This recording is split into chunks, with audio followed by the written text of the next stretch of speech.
अस्सलाम वालेकुम नाज़रीन, मेरा आप यूट्यूब अस्सलाम वालेकुम नाज़रीन, आफ्ताब बाजवा साहब हमारे साथ मौजूद हैं। अभी अदालत में तल्ख कलामी हुई आज़म नज़ीर तारड़ से, हम इनसे पूछते हैं मामला क्या था। बाजवा साहब, क्यों आप इतने सीख पाओगे?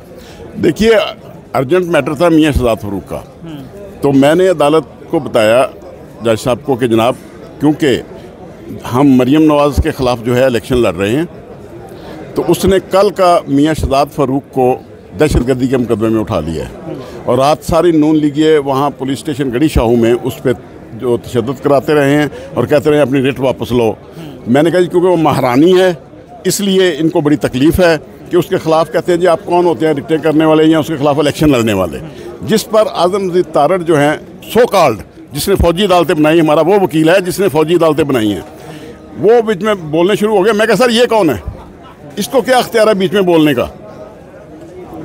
जिस पर अदालत ने भी मुझे भी और आपने महारानी कहा, महारानी? हाँ, मैंने कहा जी मैंने महारानी कहा है, मैंने नुकरानी तो नहीं कहा उसको।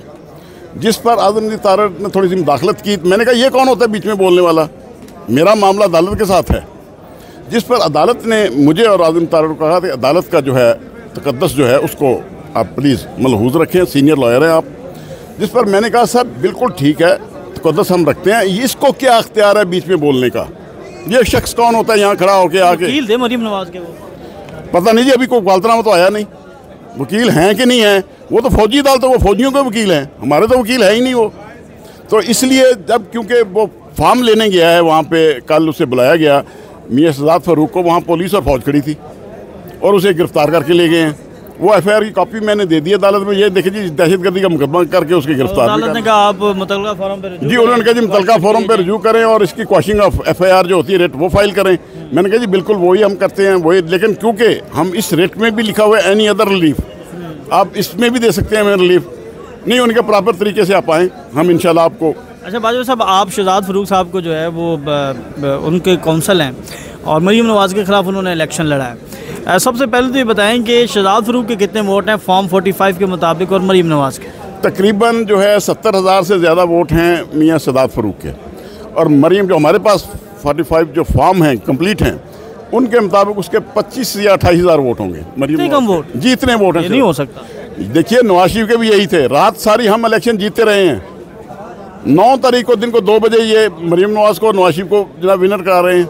आप देख रहे हैं पूरे मुल्क में ये किस तरह ये इलेक्शन का रिजल्ट बदल रहे हैं। तो आपने दरखास्त नहीं दी जाके आरओ को कि आपके खिलाफ जो है वो? भाई हम आरओ के पास तो जाने नहीं देते थे, वहाँ दरवाजे बंद थे, पुलिस खड़ी थी, फौज खड़ी थी, हम किसके पास जाते? उल्टा कल गया है बेचारा फिर वहाँ पे, तो उसको उठा के ले गए और मुकदमा दहशतगर्दी का दर्ज कर दिया है। उस खानदान में वाहिद फ़र्द था मियाँ आबाद जो गिरफ्तार हुए पहले, उसका भाई है ये वाहिद फ़र्द है जो बचा हुआ था, इसको भी उठा के ले गए सिर्फ इसीलिए कि महारानी मरीम नवाज़ के खिलाफ वो इलेक्शन लड़ रहा है और कंटेस्ट कर रहा है और रिटेन कर रहा है। तो अब वो कहाँ पर है? वो इस वक्त गुजरपुरा थाने में है। आज उसे दहशतगर्दी की अदालत में पेश करेंगे इंशाल्लाह, वहाँ जा रहे हैं और अदालत को बताएंगे कि हमारे साथ जुल्म क्या हो रहा है। ठीक। अच्छा भाई साहब, आप मरीम नवाज़ की आपने कामयाबी को चैलेंज किया है, आप क्या समझते हैं कि आपको रिलीफ मिल जाएगा? जी इंशाल्लाह। देखें जो रूल जो क़वायद व ज़वाबित हैं फॉर्म 47 को जारी करने का वो पूरे नहीं किए गए। जहाँ पे ये रूल्स पूरे ना किए गए हों तो वो इलेक्शन का लदम हो जाता है। जब हमारे पास भी 47 जो थे 45 फॉर्म हमने उनसे टैली करना था जो उनके 45 आए थे, तो लिहाजा इन हालात में मैं समझता हूँ बाकर नजवी साहब की जो पहली जजमेंट थी रिटर्निंग अफसर के बारे में, हमने रिटर्निंग अफसर क्लर्कों को देखा है वहाँ पे। प्रिजाइडिंग ऑफिसर जो बैठे थे वो वहाँ पे क्लर्क बैठे हुए थे और क्लर्कों से अपनी मर्जी से ये मियाँ साहबान रिजल्ट लेते रहे हैं। अच्छा जी हाँ। अच्छा मुझे ये बताइएगा कि मरीम नवाज़ जो हैं वो इस वक्त वज़ीर आला की उम्मीदवार हैं, तो इम्कान ये जाहिर किया जा रहा है कि वो इस हल्के से शायद विड्रॉ कर दें, तो फिर दोबारा इलेक्शन होंगे? मेरे भाई मैं आपको साफ बता दूं, 1970-71 में भी यही कुछ हुआ था, तो रिज़ल्ट बांग्लादेश निकला था।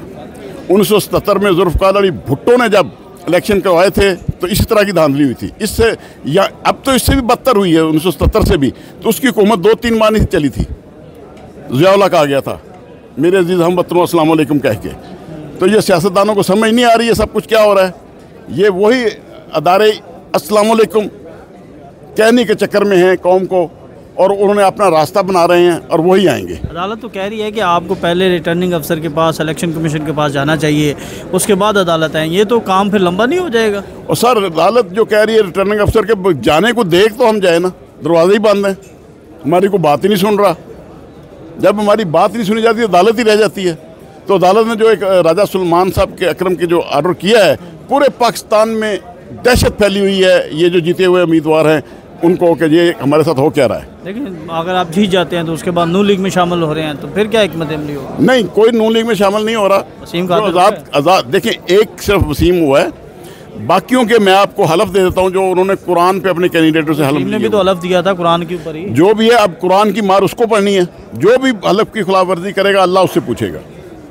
तो अब वसीम कादर के खिलाफ क्या कानूनी कार्रवाई हो सकती है? वसीम कादर के खिलाफ देखिए, उसने कुरान पे हलफ दिया है, वो वैसे भी नाहल हो जाएगा क्योंकि 62F के तहत उसने अब झूठ बोला है। आज़ाद उम्मीदवार है? नहीं, आज़ाद उम्मीदवार है, लेकिन हलफ दिया था मैं पाकिस्तान तरीके इंसाफ के साथ लायल रहूंगा, आखिर दम तक रहूंगा, जो भी जीतूंगा फिर भी उनके साथ ही रहूंगा, किसी और पार्टी में नहीं जाऊंगा। तो ज़बानी कलामी है ना? नहीं, ज़बानी कलामी नहीं, हमारे पास फिल्म मौजूद है, उसकी मूवी मौजूद है। फिल्म की कोई हैसियत नहीं? जी बिल्कुल हैसियत है, कानून कहता है 164 आर्टिकल कहता है, बिल्कुल उसकी कानूनी हैसियत है। आप नीचे ट्रायल में जाएंगे? ट्रायल में नहीं, हम इधर हाई कोर्ट में, कहानी 5 साल चलेगी? हम यहाँ हाई कोर्ट में ही उसे नायल करा दे देंगे। कहानी 5 साल चलेगी? देखिए, मैं आपको बात बता दूं, आप ये जो इलेक्शन का रिजल्ट देखा उससे सीनियर कानूनदान है, कहानी 5 साल चलेगी जानते हैं आप? नहीं चलेगी इंशाल्लाह। ये कहानी सिर्फ 1 माह और 2 माह की है, तमाम मामला सीधे हो जाएंगे। आफ्ताब बाजवा साहब हमारे साथ मौजूद हैं, मरीम नवाज़ के मुखालिफ उम्मीदवार शहजाद फ़ारूक के वकील हैं, और इनका ये कहना है कि शहजाद फ़ारूक को इंतकाम का निशाना मुसलसल बनाया जा रहा है, बल्कि इस पूरे ख़ानदान को इंतकाम का निशाना बनाया जा रहा है। अब उनके ख़िलाफ़ मुकदमात जो हैं वो 780 के दर्ज कर दिए गए हैं। आज लाहौर हाई कोर्ट में आए थे, इनकी कमर अदालत में तल्ख़ कलामी भी हुई। ताहम अदालत की जानिब से अब ये हुक्म दिया गया है कि आप मुतल्लिक़ा फ़ोरम से रुजू करें, और इसके साथ साथ इस दरख्वास्त के ऊपर भी फ़ैसला महफूज कर लिया गया है, जो अब कुछ देर बाद सुनाएगा वो भी हम आपको आगाह करेंगे। अब तक के लिए हमें इजाज़त दें। अल्लाह हाफ़िज़।